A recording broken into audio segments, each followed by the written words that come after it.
I heard Senator Cruz mention a couple of things that I'm going to take issue with.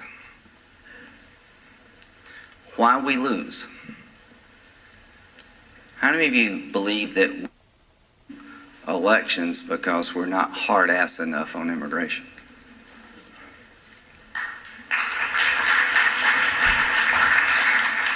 Well, I don't agree with you.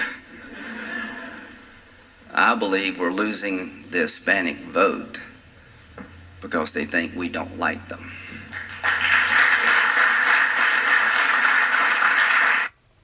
I believe that it's not about turning out evangelical Christians.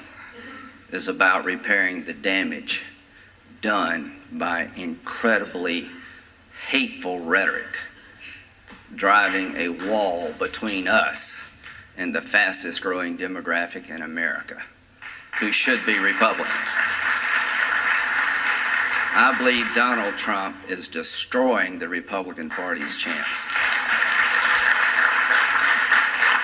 to win an election that we can't afford to lose. Let me tell you about life in America as it really is. 25 years ago, a young man and young woman came over from Mexico. They seek a better life. We have two borders, one with Mexico and one with Canada. I've yet to meet an illegal Canadian, and I'm looking for them all over the place in New Hampshire. I can't find them. There may be one out there. Isn't it kind of odd we are not run over by illegal Canadians? Rule of law country, sound economy, not a bad place to live. The Canadians come to Myrtle Beach in March and they go swimming. We're glad to have them. Too damn cold for us to swim in March, so we have Canadian Week. They leave on Sunday. The people come here illegally usually come from poor and corrupt countries, and some of them are bad, but most of them are good. So 25 years ago, a couple came here with one child. They've had 2 since. They're U.S. citizens under our law. That's just the way the law is. You want to revisit that, count me in. But we're not going to retroactively change it. The bottom line is those 2 children have no place to call home other than America. This is where they've been raised. They've gone to school. One's joined the Marine Corps. The highest percentage of minorities in the Marine Corps are Hispanics. He's done a tour of duty in Afghanistan, maybe one in Iraq. He comes home and he hears, hey, where's mom? You haven't heard she's walking back to Mexico. That's self-deportation. Mitt Romney's one of the finest men I've ever met. He's a wonderful man. When he embraced self-deportation, he made a mistake because he exposed our party to a concept that most Americans don't buy and very few Hispanics buy at all. But that's not good enough. In 2016, we got to go a little further. Now it's not self-deportation, it's forced deportation. We're literally going to round them up. That sound familiar to you? Every one of them, including their American citizen children.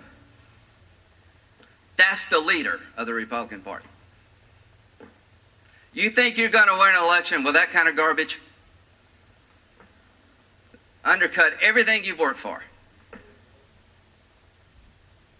So if you think it's about turning out more people and staying on this path, then you're setting this party up for oblivion. It's not about turning out more people.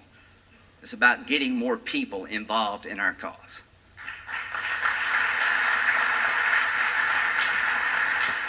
It's about looking the Hispanic American in the eye and say, we get it. You're pro-life, you're entrepreneurial, you're very hardworking, you're very patriotic.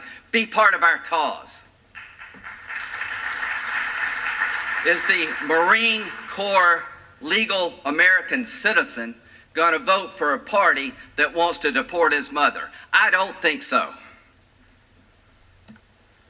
And if you do, boy, I'm your worst choice. You really want to win this election? Do you really want to win this election?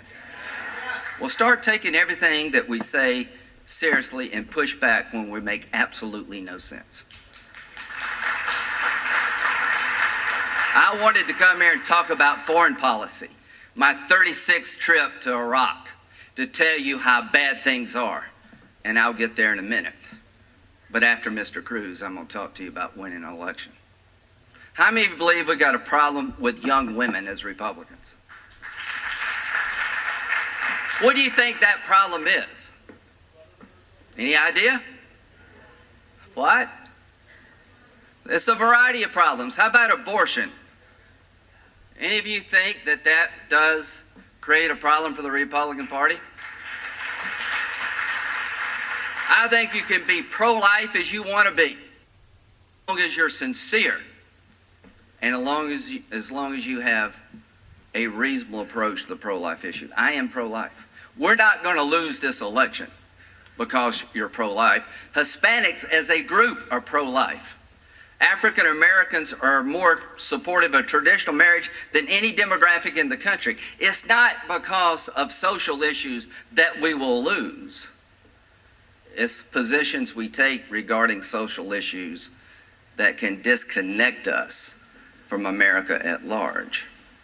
How many of you believe that there should be an exception for a woman who has been a victim of a rape and has become pregnant? I don't believe you can be pro-life and win an election. But if you're going to tell a woman who's been raped she has to carry the child of the rapist, you're losing most Americans. And you asked a question to Ted Cruz. How do you get a pro-choice person to vote for you? Let me tell you what I will do. I am pro-life, you're pro-choice. ISIL is neither. The tax code is a monstrosity for all of us. But if you don't understand the following, then we're making a big mistake, and here's the following. If the nominee of the Republican Party will not allow for an exception for rape and incest, they will not win. Ted Cruz doesn't have an exception for rape or incest. He says the debate's going to be about the little sisters of the poor. He's going to take the fight to the Democrats about their wanting to impose social policy on charitable organizations. It will be about rape. And if you don't think that, then you just don't understand what they will do. It will be about the nominee of the Republican Party telling a woman who's been raped, you got to carry the child of the rapist. Good luck with that.